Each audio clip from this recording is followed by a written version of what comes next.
Tonight only on Fox, the raging immigration debate throughout the country, particularly the president's tough rhetoric. It has slowed illegal immigration, but not stopped it altogether. Illegal crossings over the border continue. And thousands have perished in the Sonoran Desert trying to make it to the U.S. Our Matt Galka went along with the group that makes sure that those who died don't go unnoticed. There ain't no grave can hold my body down. You know, that the fact that 3,000 people have died out here is a secret. Most people have no idea. Every Tuesday for the past 3 years, Tucson artist Alvaro Enciso has gone with a small group of volunteers to different spots in the Sonoran Desert. Yeah, we're gonna try. They bring water and food to drop at spots along the unforgiving terrain. They hope the supplies might help a migrant survive, trying to cross into the country. But Enciso also packs something else, handmade crosses. In a 2-mile radius from where I'm standing, 11 of the red dots are death sites. Ron Kovac helps Enciso with the project. The red dots on his GPS across the 20,000 square mile desert are all deaths. 3,000 known, 2,000 missing, and they were all trying to get into the country. Broken down by year. 150, as the metaphor I often use is a commercial airliner. You guys ready? The Tucson Samaritans start at the Southside Presbyterian Church in Tucson at 7 a.m. But it's non-secular. An artist, a minister, a nun, an atheist. They all make the trek into the desert.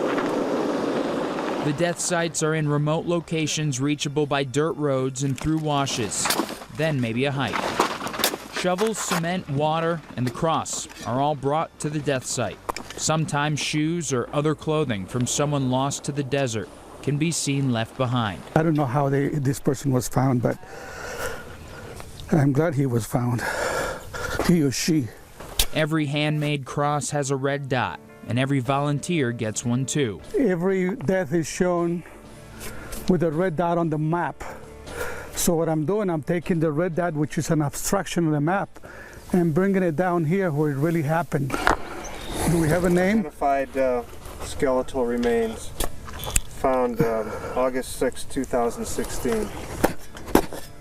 It probably sounds silly to some, a marked grave that will more than likely never be seen by anyone.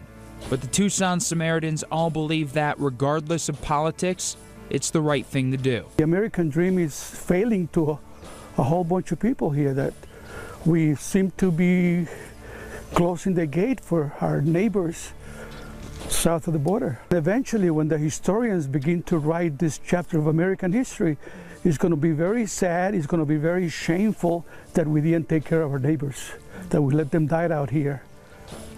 People in their 20s and 30s, and you know, people that shouldn't be dying at that age. About 4 crosses are put up every week. Reliable SUVs get the groups where they need to go. The vehicles have a valley connection. It's a wonderful irony. I guess there was a newspaper that I don't know of, a nonprofit in Phoenix or Maricopa County, that was suing Joe Arpaio for whatever reason. Pick one. A settlement with Arpaio led to the creation of a foundation that supplied grant money to the Samaritans. And now the SUVs have the former sheriff's namesake. So I'll introduce to you Joe and Josephine.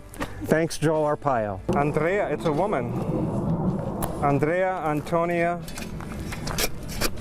Moran Aviles. The death data comes from the coroner, and not everyone has a name, but some do. They all still get a marked grave. Hypothermia. The causes of death run the gamut of ailments contracted in the desert: dehydration, heat stroke, and hypothermia in the cold at night during the winter. Some of these people that are coming over perhaps never have been to a doctor in their lives. Creator God, you alone know the story. The volunteers say a few words at each grave. So we ask for comfort for her family and friends, perhaps for her parents, perhaps for her children. And it's on to the next one. For many, it's about still trying to give people the shot at the American dream, illegal or legal. But the harsh desert makes no promises, and that's why more than 500 crosses dot the area so far. Comfort The those group who hopes to miss put this one person. at all 3,000 They locations. never have known what happened to their mother. What do you think about people who are going to say, whatever, let them die? I can't change their minds. I don't try to. And I don't see any We trust that you were with us immediate through it all. At this moment, we solution. give her back to the earth so we are here for the long as we run. say thanks for her life. Amen. That was Matt Galka reporting. And Cisco takes pictures of all the crosses after they've been put up and uses his art project to keep raising awareness about the issue. It costs him about $100 a month. He doesn't take money, only paint for the crosses, and the other groups involved provide the food and the water.